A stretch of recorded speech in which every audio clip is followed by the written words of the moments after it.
Hello అండి, అందరికీ ఎలా ఉన్నారు? అందరు బాగున్నారా? Welcome to my honeycomb. So ఈరోజు మనం వచ్చిన ప్లేస్ మహాత్మా గాంధీ గారి గుడి. ఏంటి నమ్మట్లేదా? గాంధీ గారికి కూడా గుడి ఉందా అంటారా? అవునండి, ఉంది. అది కూడా మనకి చాలా దగ్గరలోనే ఉంది. ఈ గుడి హైదరాబాద్కి నియర్లీ 75 కిలోమీటర్స్ డిస్టెన్స్లో ఉంది. చిట్యాల నుంచి జస్ట్ 4 కిలోమీటర్స్ డిస్టెన్స్. పెదకాపర్తి విలేజ్లో ఉంది, నల్గొండ డిస్ట్రిక్ట్. విజయవాడ హైదరాబాద్ హైవేకి ఆనుకుని హైవే పక్కనే ఈ టెంపుల్ అయితే ఉంది. టోటల్ ఇండియాలోనే గాంధీ గారికి కట్టిన ఫస్ట్ టెంపుల్ అంట ఇది. ఈ టెంపుల్ కన్స్ట్రక్షన్ 2014లో అయింది. మొత్తం 4.5 acres ప్లాట్లో ఈ టెంపుల్ ఉంది. పక్కనే హైవే ఉన్నా కూడా టెంపుల్ చుట్టూ మాత్రం చాలా ప్రశాంతమైన వాతావరణం ఉంది. ఇంకా ఈ టెంపుల్ గురించి చాలా విషయాలు చూద్దాము. Let's go into video. Vijayawada నుంచి హైదరాబాద్ వెళ్తుంటే చిట్యాల టౌన్ దాటాక 4 కిలోమీటర్స్కి టెంపుల్ ఉంటుంది. టెంపుల్ గురించి మా హనీ చెప్తుందంట. ఏం చెప్తుందో చూద్దాం. మొత్తం ఇదంతా టెంపుల్ అన్నమాట. అందులో గాంధీజీ ఉన్నారు, చూడండి గాంధీజీ ఉన్నారు. సో మేము అక్కడికి వెళ్ళి బాగానే చెప్పింది. ఇది ధర్మచక్రం అంటండి. శివాలయాల్లో నంది కొమ్ముల మధ్య నుండి శివలింగం చూస్తాం కదా, అలా ఇక్కడ దీని మధ్య నుండి గాంధీజీ విగ్రహం చూస్తారంట. ఆ క్లిప్ మిస్ అయింది. టెంపుల్ లో పూజారి గారు ఈ ఆరెంజ్ బ్యాండ్ ఇచ్చారు. ఎంట్రన్స్ లో ఒక పెద్ద మర్రి చెట్టు ఉంది. దానికి మనం ఏదైనా కోరుకుని ఈ బ్యాండ్, ఈ రిబ్బన్ కడితే కోరికలు తీరుతాయంట. అక్కడ పూజారి గారు చెప్పారు. మా హనీ వెళ్ళి ఆ చెట్టుకి రిబ్బన్ కట్టింది. మరి ఏం కోరుకుందో చూడాలి. ఇదే ఆ చెట్టు. టెంపుల్లోకి ఎంటర్ అవుతుంటే లెఫ్ట్ సైడ్ లో ఉంటది.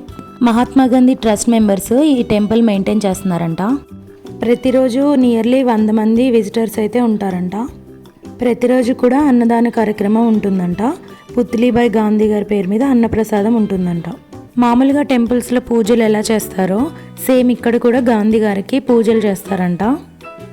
సుప్రభాతంతో స్టార్ట్ అయ్యి మొత్తం 16 రకాల పూజలు చేస్తారంట. ఉదయం 6 గంటల నుండి సాయంత్రం 7 వరకు ఓపెన్ ఉంటుందంట. ఇక్కడ గోడ మీద ఏదో రాసింది, untouchability is a crime against God and man kind. ఇక్కడికి బర్త్డేస్, మ్యారేజ్ డేస్, ఏదైనా స్పెషల్ అకేషన్స్ సెలబ్రేట్ చేసుకోవడానికి వస్తుంటారని చెప్పారు. గర్భగుడి గోడలకి ఒకవైపు డిఫరెంట్ ప్లేసెస్ నుంచి కలెక్ట్ చేసిన మట్టిని ఇక్కడ కలెక్ట్ చేసి పెట్టారు. మొత్తం ఇండియాలోనే డిఫరెంట్ పుణ్యక్షేత్రాల నుంచి కలెక్ట్ చేసిన మట్టి అన్నమాట ఇది. ఇక్కడ మనం చూడొచ్చు మధురై, ముంబాదేవి, రామేశ్వరం, పూరి జగన్నాథ్, దక్షిణేశ్వర్, హాజీ అలీ దర్గా, దండి, కామాఖ్య టెంపుల్, హరిద్వార్, రిషికేష్, కేదార్నాథ్, బద్రీనాథ్, ఇలా డిఫరెంట్ ప్లేసెస్ నుంచి మట్టిని కలెక్ట్ చేసి అక్కడ డిస్ప్లే లాగా పెట్టారు. ఇవి మొత్తం 30 పుణ్యక్షేత్రాల నుంచి కలెక్ట్ చేసిన మట్టి అంట.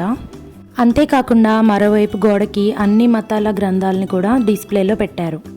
మనం జనరల్గా అన్ని హోలీ బుక్స్ని చూడలేం కదా, వాటిని డైరెక్ట్గా చూడటం భలే అనిపించింది.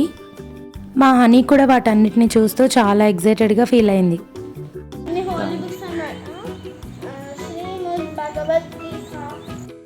శ్రీ గురు గ్రంథ్ సాహిబ్,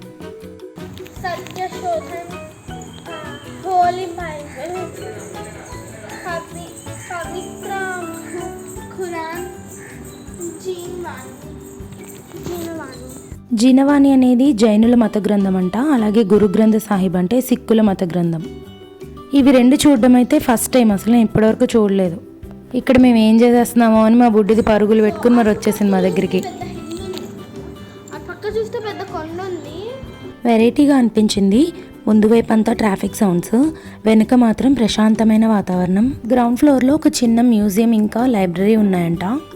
మాకు తర్వాత తెలిసింది బయటకు వచ్చేసాక. నెక్స్ట్ టైం వచ్చినప్పుడు ఖచ్చితంగా వెళ్ళాలి.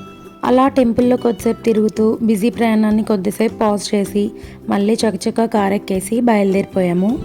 మీరు ఎప్పుడైనా ఇటువైపు నుంచి ట్రావెల్ చేస్తే ఈ టెంపుల్ అస్సలు మిస్ అవ్వద్దు. అలాగే మీ పిల్లల్ని కూడా తప్పకుండా తీసుకెళ్ళండి. ఓకే అండి, ఈ ప్లేస్ మీకు ఎలా అనిపించిందో నాకు కామెంట్ చేసి చెప్పండి. ఈ వీడియో మీకు నచ్చినట్టయితే లైక్ చేయండి, షేర్ చేయండి.